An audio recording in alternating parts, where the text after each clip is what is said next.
Hola, ¿qué tal? Buenas noches a todos. Antes que nada, es un placer para el Colegio de Radiología e Imagen del Estado de Guanajuato contar de nueva cuenta con el apoyo del doctor Luis Alonso Briceño, quien es el experto en cabeza y cuello, egresado de UMAIT 1 de la residencia, con la subespecialidad en cabeza y cuello. Eh, Actualmente radica en Puerto Vallarta, si mal no recuerdo. Hoy estaremos viendo el tema de abordaje abordaje por imagen de lesiones suprayoideas en cuello. Pues un placer, sin mayor preámbulo, pues agradecemos mucho su apoyo, doctor, y su participación. Este, Adelante, le cedo los micrófonos.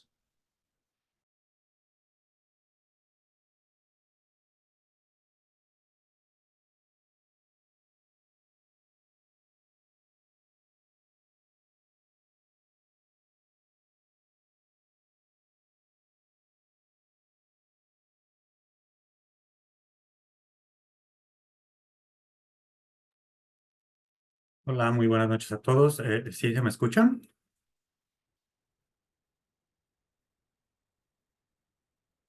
Sí, se escucha muy bien.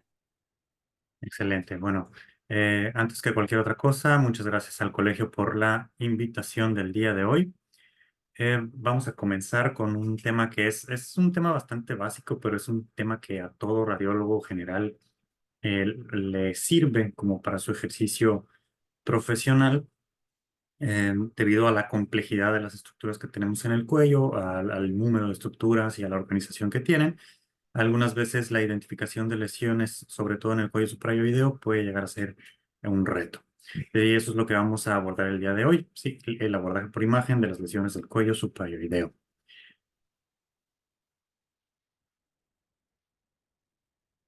Bueno, vamos a comenzar por delimitar qué entendemos por el cuello suprayoideo. El cuello suprayoideo está conformado por el borde inferior, un plano.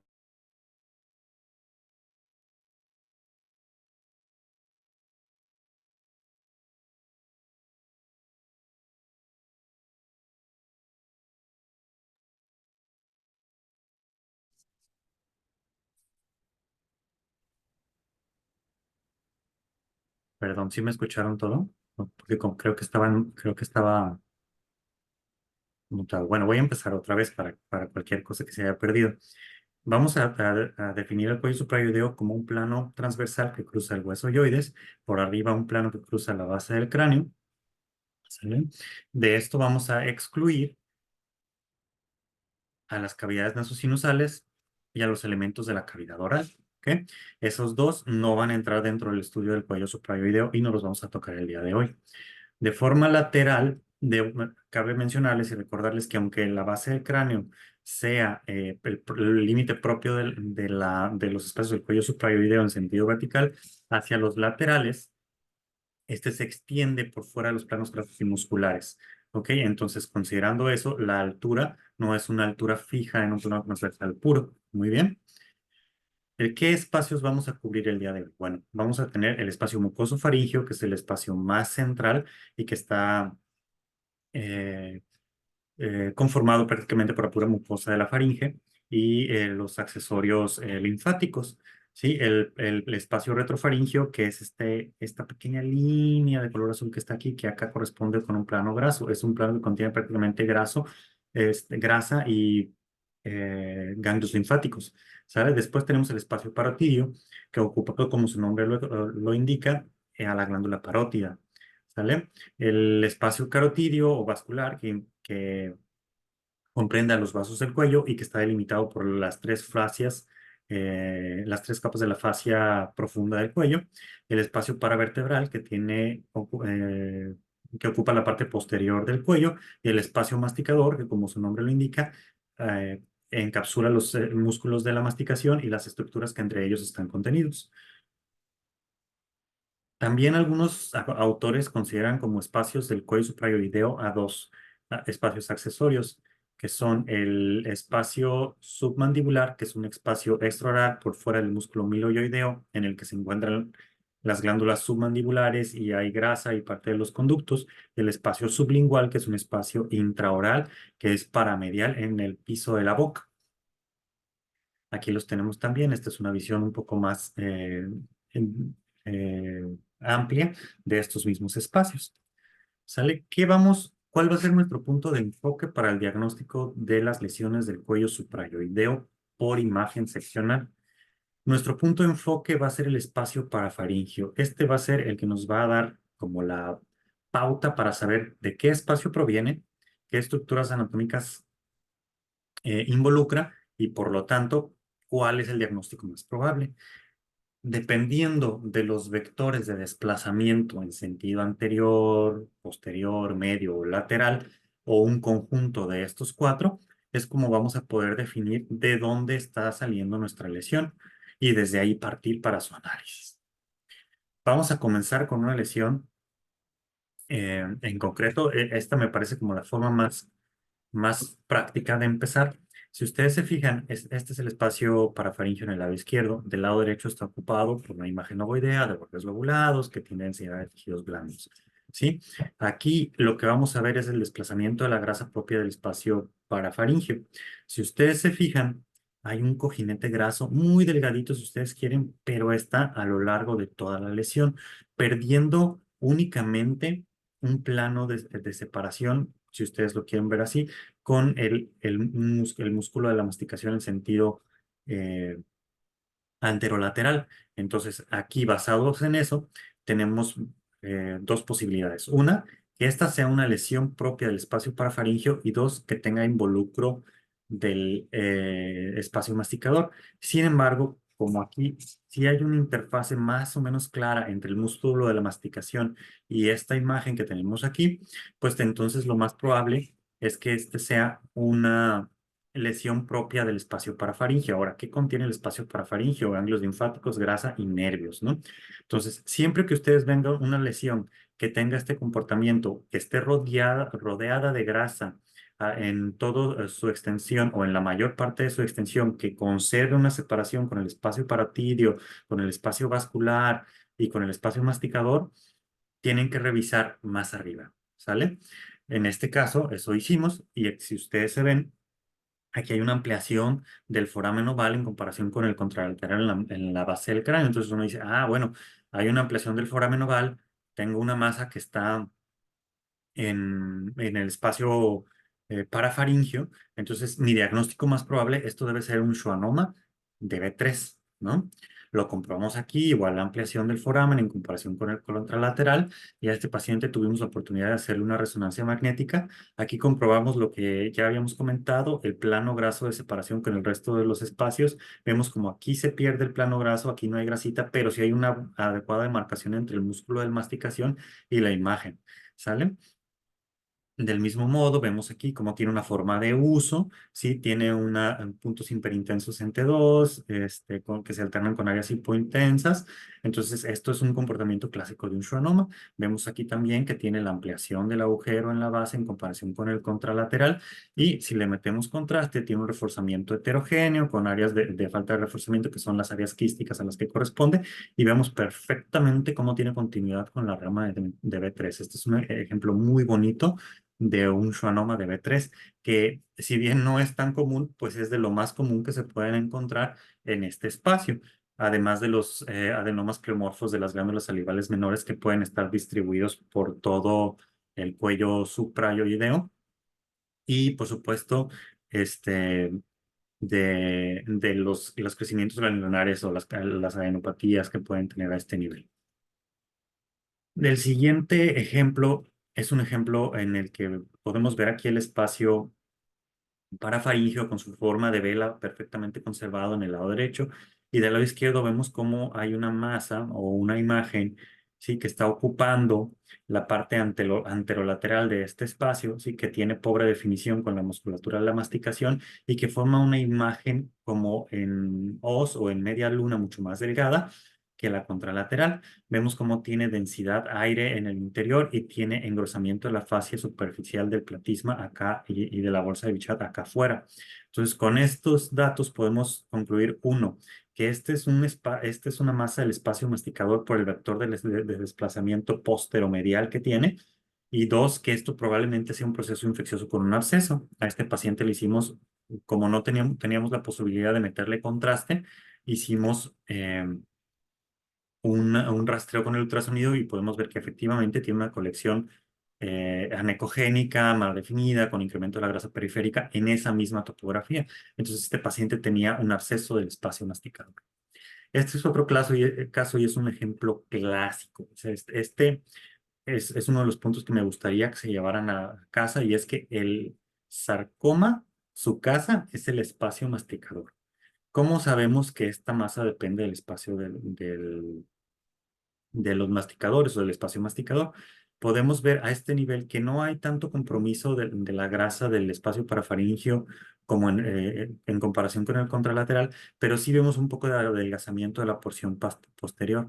No hay un buen plano de separación con la glándula parótida, sin embargo, esta masa tiene algo en particular que la convierte en el candidato perfecto para una lesión del espacio masticador, y es que está encapsulando a la rama de la mandíbula. Y pues obviamente aquí debería haber músculo, ¿no? Aquí debería haber un músculo, aquí debería haber otro músculo.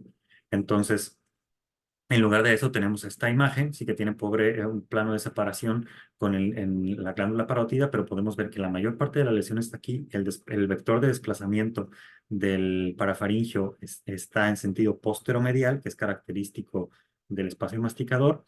Y además de todo, vean cómo la cortical de este lado de la mandíbula está erosionada. Entonces ya con esto nosotros sabemos que es una eh, tumoración de comportamiento agresivo que está en el espacio masticador, que si le metemos contraste tiene un reforzamiento heterogéneo con áreas centrales de disminución de la intensidad de señal y que corresponden seguramente con necrosis. Vemos igual el pobre plano de separación con la glándula parótida, sin embargo no vemos ningún reforzamiento anormal que involucre a la glándula de forma como definitiva.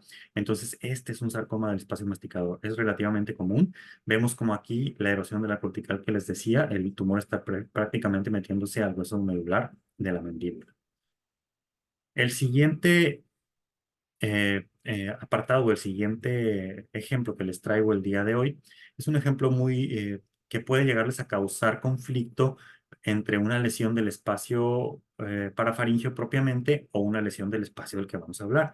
Si ustedes se fijan, tenemos el espacio parafaringio acá con su forma conservada y aquí tenemos un vector de desplazamiento medial y anterior de la grasa, pero parece que tiene continuidad hasta acá. La diferencia con el primer ejemplo serían dos básicamente. Uno, hay un incremento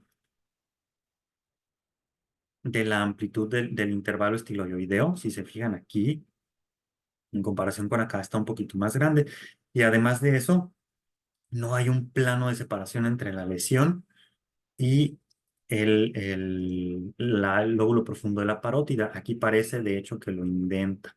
Sí, y ustedes podrán decirme, bueno, Doc, pero aquí, por ejemplo, este paciente tiene un poco de infiltración grasa de las parótidas. Eso hace que sea más difícil discernirlo, ¿no? Y sí, efectivamente es más difícil. Sin embargo, no hay un plano graso de separación y sí están estas indentaciones. Si ustedes ven estas como pequeñas indentaciones y ven un plano de separación perdido con la glándula parótida, esto lo más probable que sea es que sea un tumor mixto benigno de la parótida, ¿no? Un adenoma pleomorfo. Entonces determinamos que está contenido dentro del espacio parotidio y que corresponde seguramente a un adenoma pleomorfo de la parótida. A continuación, a este paciente también tuvimos la oportunidad de hacerle un, perdón, una resonancia magnética en donde vemos que es una tumoración que hizo intensa en T1, que es hipointensa en T2, que tiene áreas de hiperintensidad central en T2, que tiene este plano de separación graso. Aquí vemos perfectamente las indentaciones que les había comentado. Vemos que no hay una separación adecuada con la glándula parótida en su lóbulo profundo, entonces corroboramos el diagnóstico que estábamos pensando.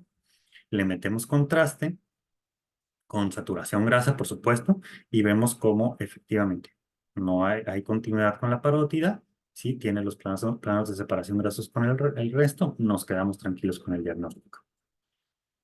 También, por ejemplo, puede pasar como con este paciente en el que ustedes ven, siempre recuerden que los espacios del cuello son espacios tridimensionales, a pesar de que los estemos viendo nosotros la mayor parte del tiempo en una sola dimensión, en alguno de los planos que estamos analizando. Entonces, en este caso, por ejemplo, tenemos una ampliación completa del espacio parafaringio que empuja la glándula parótida en sentido lateral, que la vena submandibular la empuja en sentido lateral también, ¿sí? Y que discurre en sentido caudal y anterior hacia el espacio submandibular. Esto es una lipomatosis del espacio parafaringio. Es una entidad rara, pero que tienen que considerar porque no siempre va a estar tan claro, no siempre va a tener un volumen tan grande como para tener una afección así, pero sí puede llegarle a ocasionar molestias clínicas al paciente. Entonces, si ustedes pierden la asimetría entre los dos espacios parafaringios, pues puede irse este diagnóstico. Este a continuación eh, es un ejemplo, por ejemplo, este es un tumor que está lateral a la arteria carótida, ¿sí? Es un tumor ovoideo, bien definido, hipocogénico, ¿sí? Que no tenía tanta vascularidad con la aplicación del Doppler color y que por eso nos daba un poco de duda el diagnóstico, ¿no? Porque si yo les digo, un tumor que está adyacente a la carótida o que separa los vasos, ustedes me van a decir automáticamente, es un tumor del cuerpo glómico de la carótida, ¿no? Sin embargo, al hacer la exploración en sentido longitudinal, podemos ver, uno, lo que les comentaba acá del Doppler color, que no tenía tanto Doppler color eh, este tumor, y dos, el desplazamiento que está ocasionando sobre los vasos es en sentido anterior. Este caso ya desde aquí es bastante fácil. Si ustedes saben hacer ecografía de nervio periférico, por ejemplo, este caso está regalado porque aquí está el nervio, ¿no? Entonces tenemos una imagen ovoidea que desplaza en sentido anterior los vasos del espacio vascular, sí, que tiene continuidad con el nervio que pasa por el espacio vascular, ¿sale? Entonces, ya desde aquí, podemos caracterizarlo como un schwannoma del vago, no un tumor del cuerpo glómico porque no es tan vascular, pero sí, y sobre todo porque los tumores de los cuerpos glómicos o los del vago suelen ser mucho más bajos que esto, ¿no? No es la localización exacta. Si nosotros tenemos, por ejemplo, le hicimos una tomografía como complemento, este paciente nos lo mandamos para el ultrasonido pensando que fuera un globus carotídeo y sin embargo, pues nos tomamos la libertad de hacerle la tomografía, no le pudimos meter contraste porque no estaba en ayuno ese día y ya no quiso volver otro día, pero sí podemos ver cómo la ampliación del foramen, la forma en uso, nos hacen pensar y reforzar este diagnóstico de un schwannoma del nervio vago pasa por esa localización y que, como les decía, si ustedes hacen ecografía de nervio periférico o si tienen alguna experiencia con nervios periféricos, pues aquí están los haces del nervio y véanse cómo están en continuidad con la tumoración. Entonces, está bastante claro desde el ultrasonido. Sin embargo, pues para que se vea más bonito y para complementar el diagnóstico y dar un mejor servicio, pues hicimos esta tomografía, ¿verdad? Aquí lo tienen en coronal, también está ampliando el espacio y tiene su forma de uso. Las tumoraciones que son del espacio mucoso faríngeo realmente son fáciles de identificar porque precisamente el anillo mucoso faríngeo y el anillo linfático de Waldeyer son las zonas de afectación. Entonces, si ustedes ven una imagen que está desplazando en sentido lateral, casi lateral puro, y que está contenida en el anillo mucoso, pues eso es una lesión del espacio mucoso faríngeo. El problema viene, este es un plano coronal, por ejemplo, aquí se ve perfectamente que es una lesión aquí. Este fue un carcinoma de células escamosas, ¿sale? El problema viene, por ejemplo, en este caso, cuando vemos una lesión que es de gran tamaño, que disrumpe los planos, que tiene características más agresivas, ¿no? En este caso, por ejemplo, el espacio mucoso, el espacio parafaringio está aquí, Y fíjense cómo no hay espacio para faringio del otro lado. Y uno diría, bueno, entonces, tiene grasita alrededor, sí, tiene grasita alrededor. Está obliterando el espacio parafaringio. ¿Por qué esto no es una masa del espacio parafaringio? Por su comportamiento agresivo. Es muy raro que ustedes tengan una masa de comportamiento agresivo en el espacio parafaringio. Ahí, la única forma de que una masa del espacio parafaringio sea de comportamiento agresivo es que venga de otro espacio. No van a encontrar algo ahí, al menos de que hagan un tumor maligno de la vaina nerviosa, por ejemplo, eso sí podría pasar, pero es extremadamente raro. Entonces, si ustedes ven un tumor agresivo en topografía del espacio parafaringio que involucra a las estructuras del anillo mucoso faringio, piensen que viene más del anillo mucoso faringio o del espacio mucoso faringio que del espacio parafaringio. ¿Ok?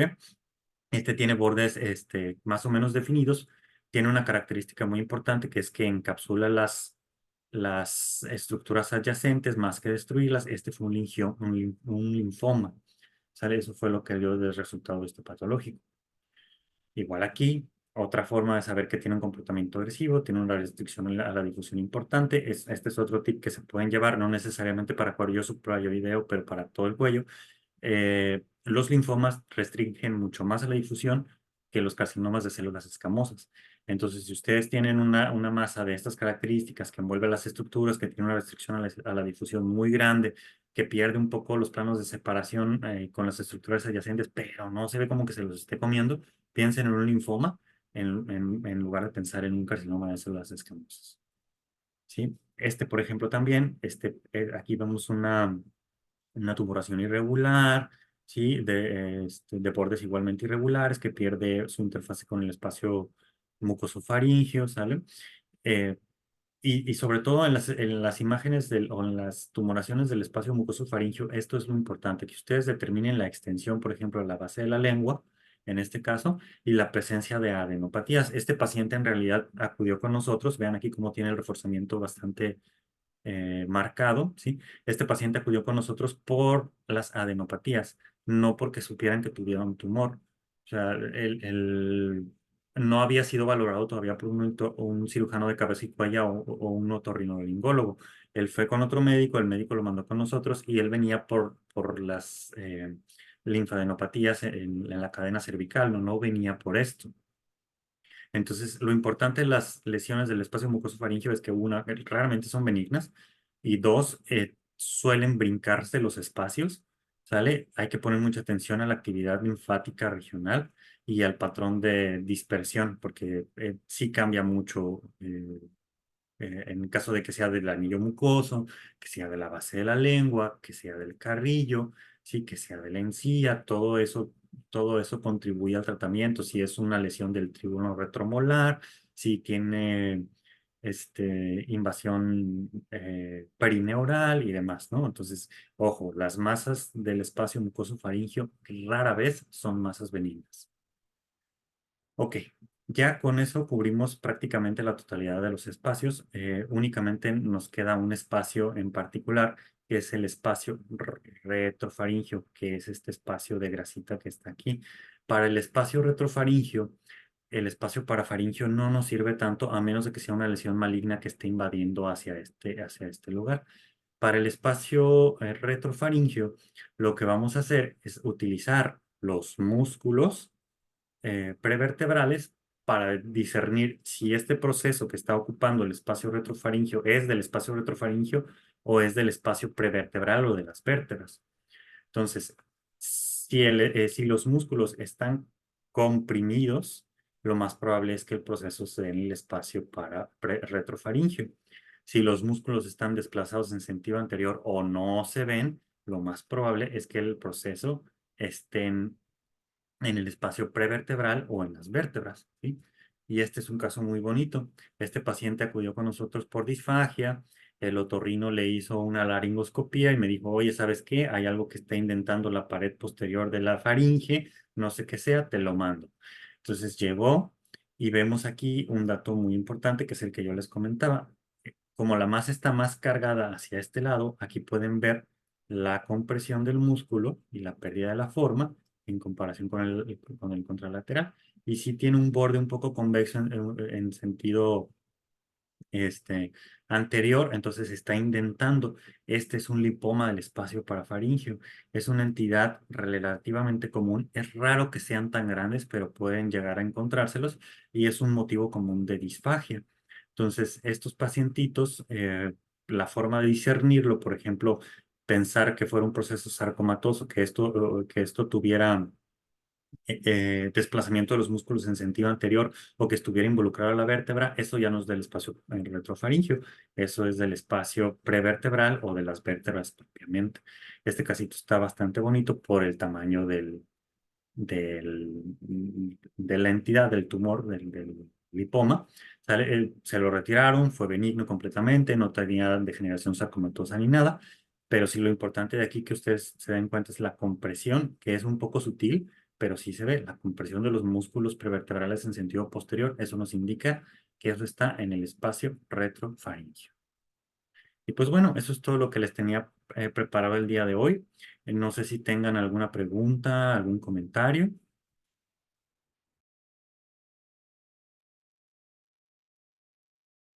Buenas. Yo tengo una duda, nada más, es una cuestión más que nada técnica. Ujú. En tu experiencia, ¿cuál es la forma ideal del protocolo de un cuello de rutina por tomografía contrastada? Ok, mira, en mi experiencia la mayoría de las patologías se benefician, bueno, lo que ya todo el mundo sabemos, ¿no? Tiene que ser una adquisición desde la base del cráneo, aunque esto sí me gustaría que fuera así, porque me ha tocado que en muchos lugares lo hacen desde el piso de las cavidades nasosinusales hacia abajo. Eso no cubre todo el cuello. O sea, recordemos que se extiende en sentido lateral por fuera del cráneo y que el límite del cuello es hasta la base del cráneo. Entonces, primero eso, la cobertura adecuada, ¿no? Hasta los huecos supraclaviculares y la base del cráneo en sentido cefálico. ¿Sale? La segunda es y esto también es súper importante y que sean muy inquisitivos con sus técnicos que estén adquiriendo el estudio, que le quiten la indicación de contener la respiración al paciente. ¿Sale? Porque si estamos sospechando de algo, o inclusive si no lo estamos sospechando, puede llegar a ser un hallazgo fortuito de algo que esté en la laringe. La laringe se ocluye cuando, cuando hacemos la maniobra de Valsalva de contener la respiración. Entonces es muy importante que le digan que le quite al paciente, que le quite el estudio la indicación de, de no respirar y dos, que respire de forma tranquila y pausada, lo más lento que pueda. Eso nos va a asegurar una apertura adecuada de la glotis y una mejor diferenciación de las estructuras ahí. El tercero, cortes no mayores a 1.5 milímetros porque se pierden muchos detalles. Si pueden hacer reconstrucciones de 1 milímetro, pues está mejor, pero que sus cortes no sean menores a 1.5 milímetros sería lo ideal. Y que en cuanto a la administración del contraste, yo regularmente solamente hago una fase a los 45 segundos. Es una fase arteriovenosa, cubre la mayor parte de los reforzamientos de todas las patologías de un muy buen grueso de las patologías del cuello, hace que los tumores tengan buena oportunidad de reforzar sin pérdida del contraste completamente en las arterias carótidas por alguna alteración que puedas tener ahí y expones al paciente a una menor radiación. Fases arteriales solamente cuando estemos sospechando alguna alteración vascular en específico, una malformación arteriovenosa, que estemos haciendo una angiografía una angiotomografía de troncos supraórticos o algo así. Y fases más tardías, únicamente si, si sospechamos de actividad residual de algún tumor que no haya reforzado en la fase inicial. Por ejemplo, si ustedes tienen un paciente que haya sido operado por un cáncer, un carcinoma de células escamosas en cualquier parte del cuello, esos regularmente pueden tardar un poquito más en reforzar en comparación con un tumor primario preoperado, ¿no?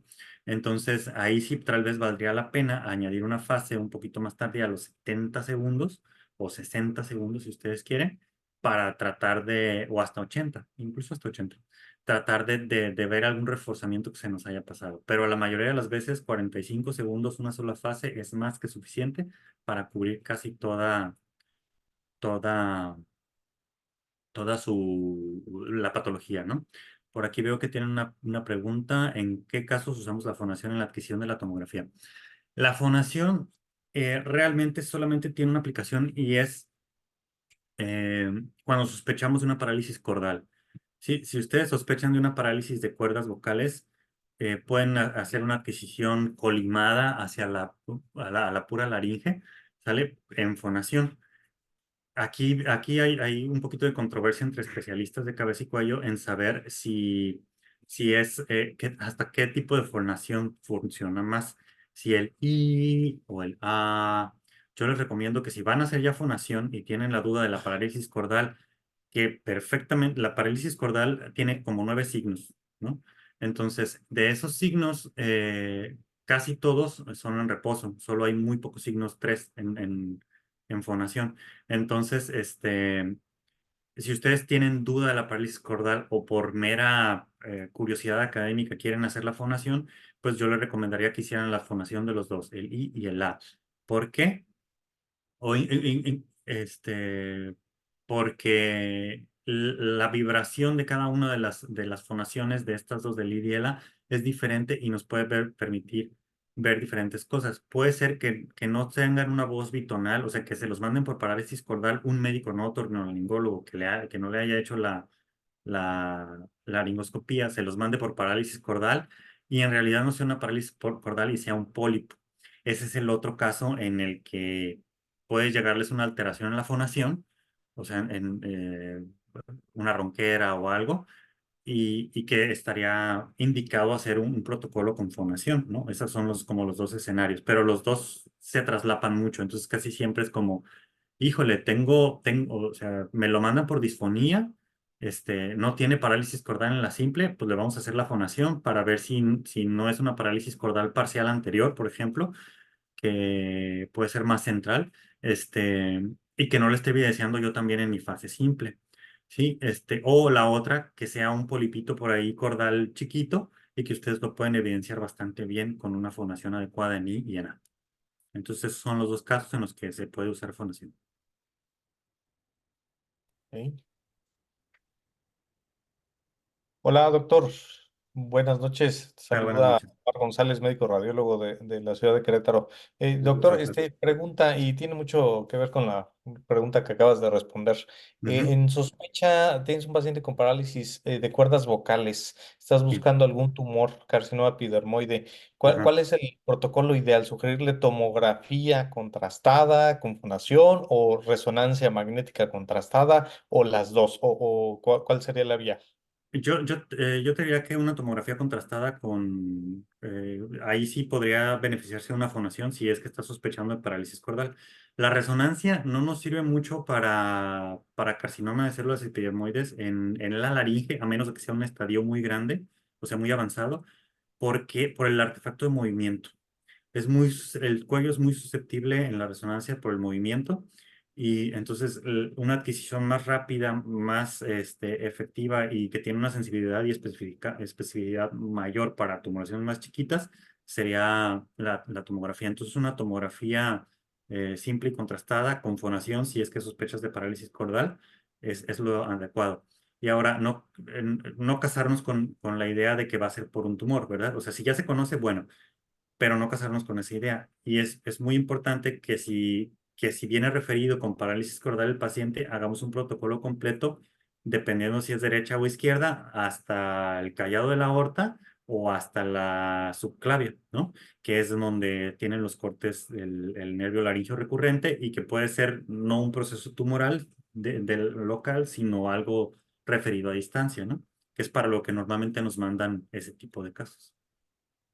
Bueno, perfecto. Doctor, muchas gracias por tu plática y por tu respuesta. De nada, doctor. Un gusto. Igual, hasta luego. No sé si hay alguna otra pregunta por ahí en el chat, si alguien gusta. No sé si hubiera alguna ¿Alguna duda, alguna otra cosa que tratar? Bueno, pues si no hay nada más de parte de los participantes, pues agradecemos mucho su haber ingresado a la sesión. Esperamos que haya sido de su pues de mucha utilidad. La verdad es que los tips prácticos que nos dejó aquí el doctor Alonso han sido excelentes. Lo del siempre tomar como epicentro el espacio parafaringio y las secuencias de difusión en la resonancia, además de pues de agradecerle el hecho de aclararnos las dudas. Doctor, si no tiene nada más que agregar, pues de nueva cuenta estamos muy agradecidos con usted de parte del colegio y de toda la mesa directiva. Pues muchas gracias. No, muchas gracias a ustedes por la invitación y cualquier cosa, estos son mis 2 correos, cualquier duda que tengan o algún pacientito que me quieran compartir, es bien recibido. Muy bien, pues muchas gracias a todos. Damos por terminada nuestra sesión mensual y los esperamos para el siguiente mes. Nos estará acompañando el doctor Benjamín Conde con el tema de actualización en diagnóstico de cáncer de vesícula biliar. El doctor Conde actualmente se encuentra realizando una estadía de investigación en Estados Unidos, en California, para ser más precisos. Vamos a estar en con ese tema con él. Sería el 26 de abril, pero de todas maneras estamos comunicándonos por ahí en el 23 de abril, perdón, pero por ahí estamos confirmándoles en todas las redes. Muchas gracias a todos. Hasta pronto.